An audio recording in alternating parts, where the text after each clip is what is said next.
شايفين البطة الجميلة دي؟ شايفين الجمال، شايفين التحميرة، شايفين سر اللون ده. تابعوا معايا الفيديو واعرفوا انا عملتها ازاي، واعرفوا سر اللون الجميل بتاعها في التحمير ده ايه.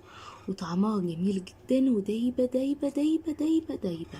شوفوا الفيديو واعرفوا انا عملتها ازاي. هنعمل مع بعض النهاردة البط بطريقة جميلة جدا. بصوا البطاية انا نقعيها من امبارح ليلة كاملة في محلول النقع ده. حاطه هنا ميه، حاطه عليها نص كوبايه كبيره من السكر واربع معالق كبار من الملح، وحاطه عليها فلفل اسمر وحبهان. ودعكت البطه بعد ما غسلتها، شايفين لونها، دعكتها بالبرتقان من جوه ومن بره، وعصرت عليها في البرتقان ورميت القشر كده زي ما انتوا شايفينه في الميه بتاعتها.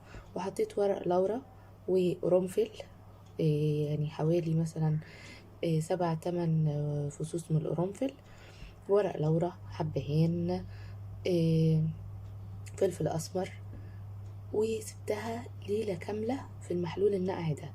شايفين انتوا بتطلعوها بقى مش هتشموا ريحة زفارة ولا اي حاجة، ريحتها جميلة جدا جدا. واللي بيقرف من ريحة الحاجة زفرة زي كده هيحس ان ريحتها برتقان، وريحتها شربت من التوابل اللي هي فيها دي، وريحتها بقت جميلة جدا. يلا مع بعض بقى نشوف هنعمل فيها ايه. انا مجهزة اهو معايا حوالي 6 بصلات مفرومين اهو، حط عليهم ملح وفلفل وحبهان، ودعكتهم بالملح والفلفل والحبهان. وهبدأ بقى احشي بيها البطايه. طبعا دي مرتة، اللي بياكل المرتة هيتكتر البصل، زي اللي مش بياكل المرتة مجرد انها تدي ريحة بس في البطة مش هيكتر بصل، مجرد ان هو يدعكها من جوه بالبصل ويقفلها وخلاص على كده. انما المرتة احنا بناكلها، فانا مكترة كمية البصل اللي هحشيها جوه البطايه. هنبدأ بقى نحشي البطايه واقول لكم هنعمل فيها ايه. اهو ده شكل كده البطه، حشيتها من جوه المرتة البصل بتاعها وقفلت رجليها اهو. هبدأ دلوقتي بقى احط في حله كده وفي طاسه كبيره معلقه سمنه بلدي واشوحها تشويحه، وبعدين انزل عليها بالميه السخنه اللي بتغلي. تشوح اهي في الحله، حطيت عليها مستكه، ورق لورا، فلفل اسمر، حبهان، وهبدأ بقى اقلبها على الجنبين واشوحها قبل ما اسلقها. ادي اهو بعد ما شديتها تشويحه نزلت بقى عليها بالميه السخنه اهي اللي بتغلي. طبعا ما شاء الله عشان البطه اكبر من الحله فهي طالعه حته، فانا كل شويه كده اقلبها عشان تستوي من كل الاتجاهات. هبدا بقى هطلع بقى الريم اللي بيطلع على الوش ده لغايه ما الشوربه تصفى خالص. انزل عليها بالملح بتاعي وفلفل وحبهان، ورق لورا، حط عليها اصلا ورق لورا وهي بتتشوح تمام كده. واغطي عليها بقى واسيبها لغايه لما تستوي خالص. وبعد ما تستوي هقول لكم على خلطه نحطها عليها في التحمير بتخليها جميله جدا جدا وطعمها بيبقى خطير. ادي البطايه اهي بعد ما استوت طلعت من الفرن.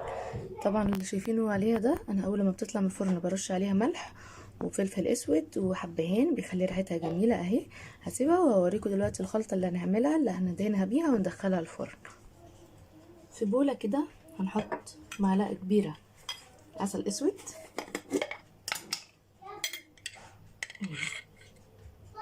معلقه كبيره من العسل الاسود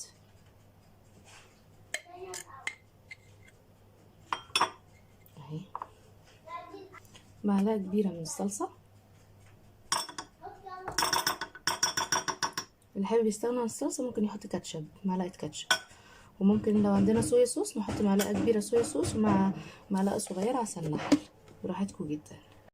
معانا كمان ليمونه كامله نعصرها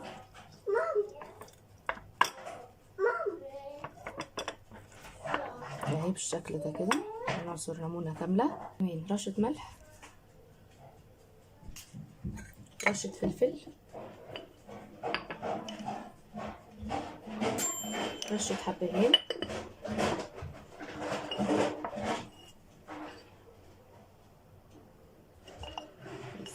هنحتاج كمان معلقتين من الشوربه. اذا انا بعمل الخلطه دي مثلا لفراخ ممكن تعملوها لفراخ. اذا بتعملوا الخلطه دي للفراخ مش هتحتاجوا هتحطوا معلقه سمنه او معلقه زيت. اذا بنعمل الخلطه دي للبط، البط دسم، فانا هحط معلقتين شوربه بس، مش هحط عليه سمنه ولا اي زيت ولا اي حاجه. هحط معلقتين شوربه على الخليط ده اهو.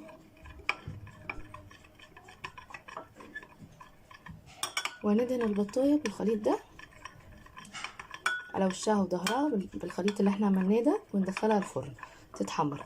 طبعا هنشغل الشوايه تتحمر في الفرن. اول لما تتحمر على طول هنكون مولعين على فحمه عشان تبقى تاخد ريحه الشوي، بتبقى جميله جدا. جربوا الطريقه دي. مولعين على فحمه. اول لما نطلع البطه على طول من الفرن هنحط الفحمه على ورقه فويل ونحط عليها حبه زيت ونغطي عليها ونسيبها تاخد ريحه الشوي دي، بتبقى جميله جدا. جربوا الخليط ده وقولوا لي رايكم. هنبدا بقى ندهن البطه بالصوص اللي احنا عاملينه ده اهو. ندهنها باي فرشه عندنا من وشها ومن ظهرها، ندهن كل مكان فيها عشان تحمر وتبقى لونها جميل. وكمان الخليط ده بيدي طعم جميل جدا جدا. بعد ما تستوي هتلاقوا طعمها جميل جدا جدا، ولونها بيبقى لونها جميل اهو. شايفين؟ هندهن كل حته فيها بالشكل اللي انتوا شايفينه ده اهو اهو. بعد ما ندهن الناحيه دي هنقلبها الناحيه التانية وندهن الناحيه التانية كمان. بعدين بقى هندخلها الفرن.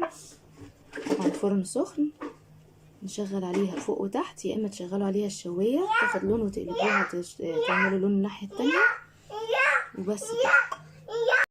بس كده جاهزه. هقلب بقى الناحيه التانية، ادهنها وادخلها الفرن. لما تطلع من الفرن هحط لها فحميه سخنه على ورقه فويل، واضفي الفحميه احط عليها حبه نقطتين زيت، واغطي على البطايه باي غطا، هتاخد ريحه الشوي وهتبقى جميله جدا. هحمرها واوريكم شكلها النهائي بقى عامل ازاي. البطايه بعد ما اتحمرت في الفرن جميله جدا جدا، وعملت لها فحميه فبقت مدخنه. جربوها بالطريقه دي، وما تنسوش لو مش مشتركين في القناه تشتركوا في القناه وتفعلوا الجرس عشان يوصلكوا كل وصفاتي. اشوفكم على خير يا حبايبي، مع السلامه.